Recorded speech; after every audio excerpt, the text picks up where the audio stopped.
Hello children, welcome to एसा education. आज हम कर रहे हैं chapter political parties, political science book grade 10 से। चैप्टर की शुरुआत उसके ओवरव्यू से कर रहे हैं। हमारा ये जो टूर है डेमोक्रेसी का, इसमें हम बहुत सारी पॉलिटिकल पार्टीज के बारे में जानेंगे और कई बार क्लास 9th में आपने देखा होगा कि जो रोल है पॉलिटिकल पार्टीज का वो कैसा होता है डेमोक्रेसी के बनने में, कॉन्स्टिट्यूशनल डिजाइन के फॉर्मेशन में, इलेक्टोरल पॉलिटिक्स में, यहाँ तक कि जो गवर्नमेंट है उनकी मेकिंग और वर्किंग में भी। इस टेक्स्ट बुक में हम ये देखेंगे कि पॉलिटिकल पार्टीज जो है एक व्हीकल के तौर पे है जो कि फेडरल शेयरिंग होती है पॉलिटिकल पावर की उसके लिए, और एज ए नेगोशिएटर है जो भी सोशल डिविजन्स होते हैं डेमोक्रेटिक पॉलिटिक्स के एरिया में।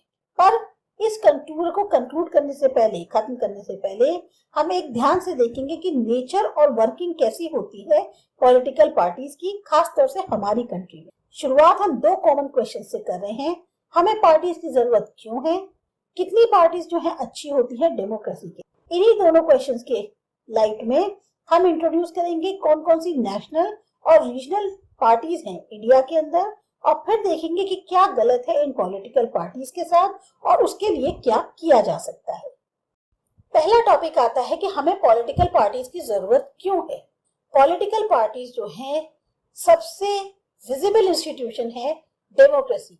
ज्यादातर ऑर्डिनरी सिटीजन के लिए डेमोक्रेसी जो है वो मतलब समझ लो पॉलिटिकल पार्टीज के बराबर है। अगर आप कंट्री के बहुत ही अंदरूनी हिस्सों में जाओ और वहां पर कम पढ़े लिखे जो नागरिक हैं उनसे बात करो तो आपको पता चलेगा ऐसे बहुत से लोग हैं जिनको कॉन्स्टिट्यूशन के बारे में कुछ पता ही नहीं है, या गवर्नमेंट का क्या नेचर होता है इसके बारे में कुछ पता ही नहीं है। पर चांसेस ऐसे भी हैं कि उनको कुछ पॉलिटिकल पार्टीज के बारे में जरूर पता होगा। वहीं पर ये जो विजिबिलिटी है इसका मतलब ये नहीं है कि पॉपुलैरिटी है। ज्यादातर लोग जो है वो बहुत ही क्रिटिकल होते हैं, आलोचनात्मक होते हैं पॉलिटिकल पार्टीज को लेकर। वो पार्टीज को ब्लेम करते हैं जो भी गलत होता है डेमोक्रेसी के अंदर, या जो पॉलिटिकल लाइफ है उसके अंदर उसके सारा जिम्मेदारी वो पॉलिटिकल पार्टीज की मानते हैं। ज्यादातर पार्टीज की पहचान जो है सामाजिक और राजनीतिक जो डिविजन्स हैं उसके बेसिस पर हो गई है। इसीलिए बहुत जरूरी है और प्राकृतिक तौर पे या स्वाभाविक है पूछना कि क्या हमें पॉलिटिकल पार्टीज की जरूरत भी है। 100 साल पहले कुछ कंट्रीज थी पूरी दुनिया में जिनके पास हार्डली पॉलिटिकल पार्टी थी। अब कुछ ही ऐसी हैं जिनके पास पार्टीज नहीं है। तो पॉलिटिकल पार्टीज जो है इतनी ज्यादा क्यों प्रेजेंट है, ऑमनी प्रेजेंट दिखती है हमें डेमोक्रेसीज के अंदर पूरी दुनिया के अंदर, मीन्स इनकी इतनी ज्यादा वैल्यू कैसे बढ़ गई। तो सबसे पहले आंसर देने की कोशिश करते हैं कि पॉलिटिकल पार्टीज होती क्या है, क्या करती हैं, और इससे पहले कि हम पूछें उनकी क्यों जरूरत है, जानना जरूरी है कि वो क्या है और क्या करती है। पहली चीज, मीनिंग क्या है पॉलिटिकल पार्टी का। पॉलिटिकल पार्टी ग्रुप है लोगों का जो साथ में आते हैं इलेक्शन लड़ने के लिए और फिर जीतने के बाद पावर में आते हैं गवर्नमेंट बनाने की। ये एग्री करते हैं कुछ पॉलिसीज पे, प्रोग्राम्स पे समाज के लिए, ताकि पूरी समाज का ओवरऑल भला हो सके। उसके लिए अपनी ऐसी नीतियां बनाए, ऐसी प्रोग्राम्स चलाए जिससे समाज का भला हो। अलग अलग व्यू पॉइंट्स हो सकते हैं कि क्या सबके लिए अच्छा है। तो जो पार्टीज है वो लोगों को मनाने की कोशिश करती हैं कि उनकी पॉलिसीज जो है वो दूसरों से बेहतर कैसे हैं। वो चाहती हैं कि उन पॉलिसीज को लागू किया जाए। अगर उनको जो है इलेक्शन के थ्रू वोट इतने मिल जाते हैं, पब्लिक का सपोर्ट मिल जाता है, तो वो कोशिश करती हैं कि इन नीतियों को लागू कर दिया जाए अगर वो इलेक्शन जीत जाए। तो पार्टीज जो है वो रिफ्लेक्ट करती हैं एक तरह से बेसिक पॉलिटिकल डिवीजन जो है समाज के अंदर। उस पार्टीज जो है एक सोसाइटी का हिस्सा है और इसमें आती है पार्टीशनशिप। पार्टी जो है वो किस चीज के लिए जानी जाती है कि वो किस पार्ट के लिए खड़ी हुई है, कौन सी पॉलिसीज को वो सपोर्ट करती है, किसके इंटरेस्ट को वो लेकर चल रही है। तो पॉलिटिकल पार्टी के 3 कंपोनेंट्स होते हैं, लीडर्स, एक्टिव मेंबर्स और फॉलोअर्स। अब है फंक्शंस। पॉलिटिकल पार्टी करती क्या है। बेसिकली पॉलिटिकल पार्टी जो है पॉलिटिकल ऑफिसेस को फिल करती है और जो पॉलिटिकल पावर है उसको एक्सरसाइज करती है, यूज करती है। पार्टीज जो हैं वो कुछ लगातार सीरीज होती है फंक्शंस की जिनको परफॉर्म करती है। जैसे पार्टीज इलेक्शन कर लड़ती हैं। ज्यादातर डेमोक्रेसीज में इलेक्शन जो है मेनली कैंडिडेट्स के बीच में लड़े जाते हैं, उन कैंडिडेट्स के बीच में जो पॉलिटिकल पार्टीज द्वारा खड़े किए जाते हैं। पार्टीज अपने कैंडिडेट्स को सेलेक्ट करती हैं अलग अलग तरीकों से। कुछ कंट्रीज में जैसे यूएसए है, वहाँ मेंबर्स हैं या सपोर्टर्स जो हैं पार्टी के, वो अपने कैंडिडेट्स को चुनते हैं। अब ज़्यादा से ज़्यादा कंट्रीज जो है इस मेथड को फॉलो कर रही हैं। और कंट्रीज जैसे इंडिया है, यहाँ जो टॉप पार्टी लीडर्स हैं वो कैंडिडेट्स चुनते हैं इलेक्शन लड़ने के लिए। दूसरा है, पार्टी जो है सामने रखती है अलग अलग पॉलिसीज और प्रोग्राम्स, और फिर वोटर्स जो है उनसे जो है अपने पार्टी को चुनते हैं। हमारी हर एक की एक अपनी अलग राय होती है, अपने विचार होते हैं नीतियों को लेकर कि कौन सी नीति जो है समाज के लिए ज़्यादा सूटेबल है। और कोई गवर्नमेंट भी जो है इतने सारे वैरायटी जो व्यूज़ के हैं उनको हैंडल नहीं कर पाएगी। डेमोक्रेसी के अंदर बहुत सारे जो सिमिलर ओपिनियंस होते हैं उनको ग्रुप किया जाता है एक साथ, ताकि एक डायरेक्शन मिल सके। इसमें जो पॉलिसीज हैं उनके हमें निर्माण करने हैं गवर्नमेंट के द्वारा, और यही काम पार्टीज करती हैं। जो पार्टी है वो बहुत ज़्यादा जो एक कहना चाहिए वास्ट मल्टीट्यूड है ओपिनियंस का, उनको कुछ बेसिक पोजीशंस में रिड्यूस कर देती है जो वो सपोर्ट कर रही होती है। तो गवर्नमेंट से उम्मीद करी जाती है कि वो अपनी जो नीतियां हैं वो उस लाइन पे बनाए जो रूलिंग पार्टी के द्वारा ली गई। फिर पार्टी जो है एक डिसाइसिव रोल प्ले करती है कंट्री के लॉज बनाने में। ज़्यादातर लॉज जो है उन पर डिबेट होती है, फिर उनको लेजिस्लेचर में पास कराया जाता है। पर क्योंकि ज़्यादातर मेंबर्स जो हैं वो पार्टी को बिलोंग करते हैं, तो वो जो है पार्टी लीडरशिप के डायरेक्शन में जाते हुए अपनी पर्सनल ओपिनियन छोड़ के, और जो भी उन्होंने लीडरशिप है उसके अकॉर्डिंग जो है अपने विचारों को डिसीजन दे देते हैं कि मतलब जो भी पार्टी के लीडरशिप कहेगी उसको मान लिया जाएगा और सब सहमत हो जाएंगे, और फिर फाइनली जो है उसको पास करके लॉ बनाया जाएगा। पार्टीज जो है वही बनाती भी है और चलाती भी है गवर्नमेंट। हमने जैसे पिछले साल देखा था कि जो बड़ी बड़ी पॉलिसी डिसीजंस हैं वो पॉलिटिकल एग्जीक्यूटिव द्वारा लिए जाते हैं जो पॉलिटिकल पार्टी से आते हैं।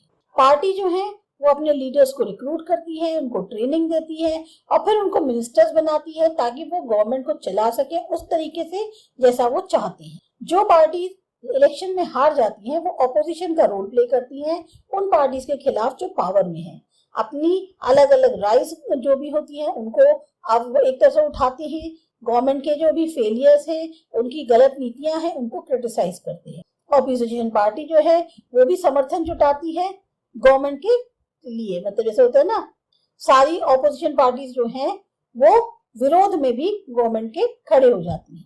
पार्टीज जो हैं अब वो ही पब्लिक ओपिनियन एक तरह से बनाती हैं, वो उठाती भी हैं और हाईलाइट भी करती हैं जो मुद्दे हैं उनको। उनके पास लाखों की संख्या में मेंबर्स होते हैं, एक्टिविस्ट होते हैं जो पूरी कंट्री में फैले हुए होते हैं। बहुत सारे प्रेशर ग्रुप्स हैं, ये एक तरह से एक्सटेंशंस होते हैं पॉलिटिकल पार्टीज के अलग अलग सेक्शन में समाज के अंदर।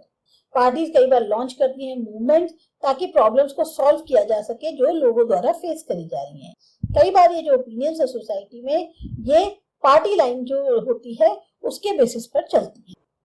पार्टीज के कारण ही जो लोग हैं उनकी एक तरह से पहुंच हो पाती है गवर्नमेंट मशीनरी तक, या जो वेलफेयर स्कीम्स गवर्नमेंट द्वारा लागू करी जा रही है उनके प्रति। एक ऑर्डिनरी सिटीजन जो है उसके लिए आसान है कि वो किसी भी लोकल पार्टी लीडर को अप्रोच कर सकता है बजाय गवर्नमेंट ऑफिसर। इसीलिए उनको ये लगता है कि पार्टी से ज्यादा क्लोज होना अच्छा है, भले ही वो उस पर बिल्कुल पूरी तरह से ट्रस्ट ना भी करते। पार्टीज को भी रिस्पॉन्सिव होना पड़ता है लोगों की जो जरूरतें हैं, डिमांड है उनके प्रति। नहीं तो होगा क्या कि लोग उनको रिजेक्ट कर देंगे अगले इलेक्शंस में। फिर आता है नेसेसिटी। जो लिस्ट है फंक्शंस की वो एक तरह से जवाब देती है उन क्वेश्चंस का जो ऊपर पूछे गए थे। हमें पॉलिटिकल पार्टीज की जरूरत क्यों है? क्योंकि वो परफॉर्म करती है इन फंक्शंस को। पर हमें फिर भी पूछने की जरूरत है कि क्यों मॉडर्न डेमोक्रेसी बिना पॉलिटिकल पार्टीज के एग्जिस्ट नहीं कर सकती। हम ये समझ सकते हैं कि जो नेसेसिटी है पॉलिटिकल पार्टीज की उसको हम अगर समझना ज्यादा बेहतर तरीके के साथ चाहते हैं तो हमें एक सिचुएशन को इमेजिन करना पड़ेगा बिना पार्टीज। हर कैंडिडेट इलेक्शन में जो है वो इंडिपेंडेंट होगा, तो कोई भी जो है कोई प्रॉमिस नहीं कर पाएगा लोगों को कि वो बहुत बड़े बड़े मेजर पॉलिसी चेंजेस लाएगा। गवर्नमेंट बन भी जाएगी पर उसकी जो एक तरह से यूज है वो हमेशा अनसर्टेन बना रहेगा। जो इलेक्टेड रिप्रेजेंटेटिव्स हैं वो सिर्फ अपनी कॉन्स्टिट्यूएंसी तक उनकी जवाबदेही होगी कि उन्होंने लोकेलिटी में क्या किया। कोई भी रिस्पॉन्सिबल नहीं होगा कि पूरी कंट्री कैसे चलाई जाए। हम ये भी सोच सकते हैं कि अगर नॉन पार्टी बेस्ड इलेक्शंस होगा जैसे पंचायत में होता है कई स्टेट्स के अंदर, कहने को पार्टीज जो हैं वो फॉर्मल तौर पे कंटेस्ट नहीं करती हैं, पर जनरली नोटिस ये किया गया है कि जो विलेज है यानी गांव जो है वो एक से ज्यादा फैक्शंस में बट जाते हैं। हर कोई जो है एक पैनल लगाता है अपने कैंडिडेट्स का, यही पार्टी करती है। इसीलिए जो है एक तरह से कह सकते हैं कि ये कारण है जो पॉलिटिकल पार्टीज जो है ज्यादातर कंट्रीज में आपको मिलेंगी पूरी दुनिया के अंदर, चाहे ये कंट्रीज बड़ी हो, छोटी हो, पुरानी हो, नई हो, डेवलप्ड हो या फिर डेवलपिंग हो।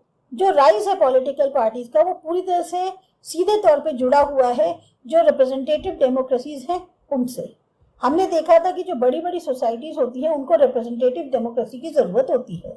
अब जैसे जैसे सोसाइटी बड़ी बन जाती है, कॉम्प्लेक्स होती जाती है, तो उनको कुछ ऐसी एजेंसी चाहिए जो अलग अलग व्यूज को कलेक्ट करे अलग अलग मुद्दों पर और फिर उनको जो है गवर्नमेंट के सामने रखे।